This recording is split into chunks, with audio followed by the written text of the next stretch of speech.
Okay, so everyone's talking about a ceasefire in Ukraine, right? And I know we all want to understand what's going on over there, but it's definitely complicated. Yeah, it is. But we're going to break it down in this deep dive and try to get to the bottom of it. We are. I'm excited to really get into it. Me too. Okay. We have a lot of sources to pull from for this. We do. We're going to look at, reports coming out of Ukraine from the battlefields themselves. Yeah, from the front lines. And statements from the Kremlin, too, right? Yeah. And from world leaders. Exactly. And military analysts. Yeah. So. Lots to unpack.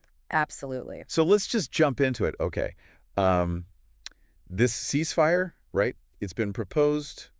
It's a 30-day ceasefire. 30 days. Backed by the White House. Backed by the White House and Zelensky. And Zelensky, yeah. Right? Sounds like a good idea, right? On the surface, it sounds promising. Right. Like a chance to maybe pause things for a second. Right. Get some aid to the people who really need it. Yeah. Maybe even, get some people around a table to talk. But yeah. when you dig a little deeper, you see there's all this violence happening at the same time. Right. And Putin's conditions for agreeing to this ceasefire are causing a lot of issues. Right. People are confused about them a little bit, so. Yeah, it's not just like, oh, let's just pause everybody, take a break. No. Right. It's way more complicated than that. Way more complicated. I mean, just in the last 2 days alone, there have been reports of over 100 drone and missile attacks. That's a lot. Yeah, 100. It's crazy to even think about. It is crazy, and it's so sad because, yeah. We see reports of Russia hitting civilian areas. Right, in Kyiv and Kharkiv. Yeah. In Kyiv and Kharkiv. And then Ukraine is retaliating. Right. And then Ukraine is retaliating with strikes on Crimea. Right, which is a whole other can of worms. Which is a whole other thing because Russia annexed Crimea. Back in 2014. Yeah, in 2014. But it's still a very strategically important area. Extremely. It's very complicated. It's a big deal that they're hitting it. Yeah. So a ceasefire is desperately needed. Right. But Putin is essentially saying that Russia will only agree to this if Ukraine stops all military action. So just completely stops. Stands down. Yeah. And the West has to stop sending weapons to Ukraine. Oh, wow. Okay. And Ukraine can't mobilize any more troops. Okay. And Russia keeps all the territory it has taken since the invasion started. Wait a minute. So he's basically saying, like, Ukraine has to surrender. Essentially. And then we'll have a ceasefire. That's how it's being perceived by many people. Right. I mean, that seems a little one-sided. It does seem one-sided, and that's why this is causing so much tension internationally. Yeah. Ukraine obviously sees this as a way for Russia to take advantage of the situation, right, to make sure they control areas like the Donbass. The Donbass, which is that area in eastern Ukraine, right? Right, in eastern Ukraine, where there's been fighting for years now, with separatist groups that are backed by Russia. Right. So it's like... So it's a very complicated situation. Yeah, this whole ceasefire thing is really just...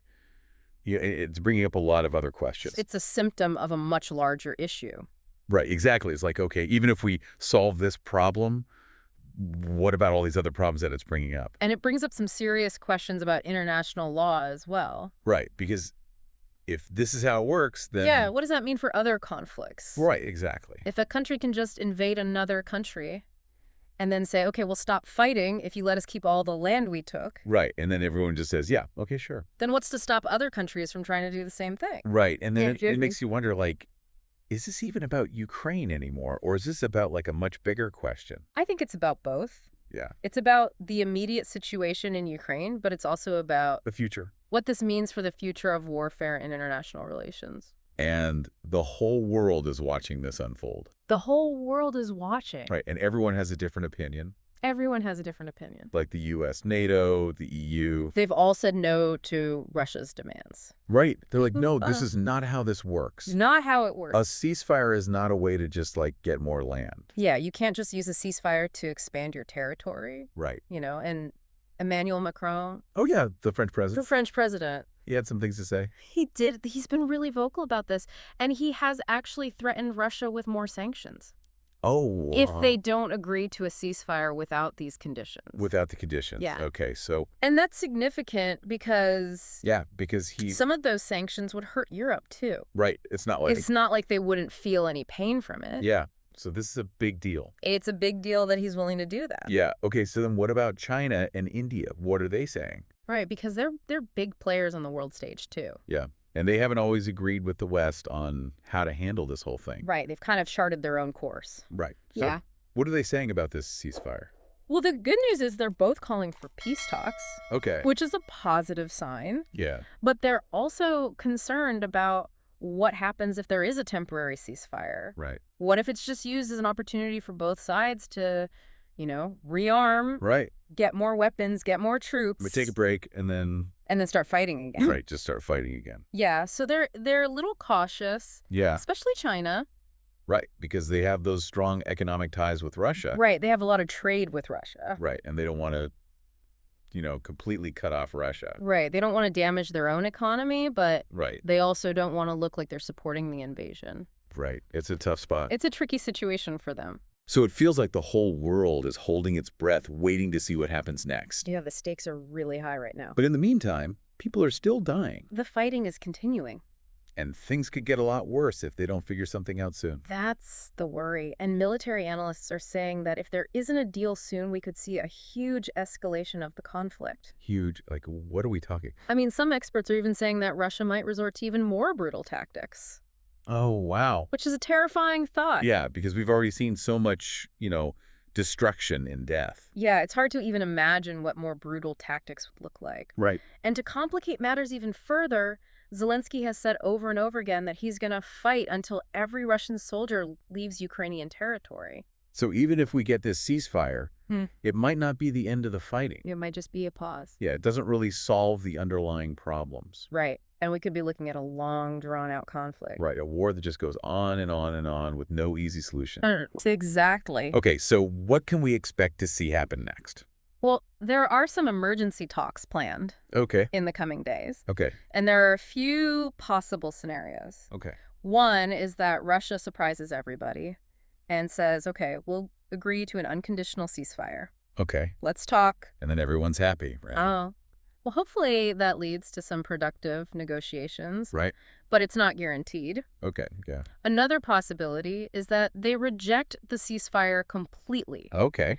And that's when we could see even harsher sanctions against Russia, Okay. more military aid going to Ukraine, Okay. and Russia becoming even more isolated on the world stage. Right. So that's like the worst case scenario. Yeah, that's kind of the path to more conflict. Right. But then there's this middle ground This is the one I'm worried about. where there's a temporary ceasefire. Maybe they agree to a week or two, Right. but it doesn't actually solve anything. They just take a break and then they start fighting again. Yeah, and both sides use that time to kind of regroup, Get more weapons, right? get more weapons, get more troops. Yeah.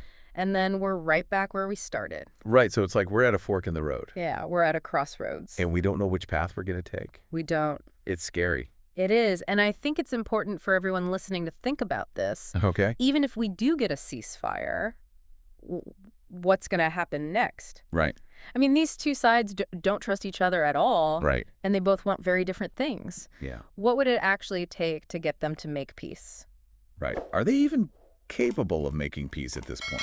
That's the question, isn't it? Yeah, because maybe a ceasefire isn't enough. Maybe it's not. Maybe they need to do a lot more work to actually resolve this conflict. Maybe there needs to be some serious compromises on both sides. Yeah. And even then, Yeah. it's hard to say what the long-term consequences will be. Right. For the region. For the region. For Ukraine. For Ukraine. For Russia. For Russia. For the whole world. For the whole world. For the global order. So this is something we all need to be thinking about. Absolutely. And we'll continue to follow this story as it develops. We will. And we'll keep you updated on all the latest developments. We will. But for now, keep asking questions. Stay informed. And stay engaged, because this is a really important issue. It is. It's going to affect all of us. It will. In the years to come. It will. All right. Thanks for listening, everyone. Thanks for joining us. We'll see you next time. Bye.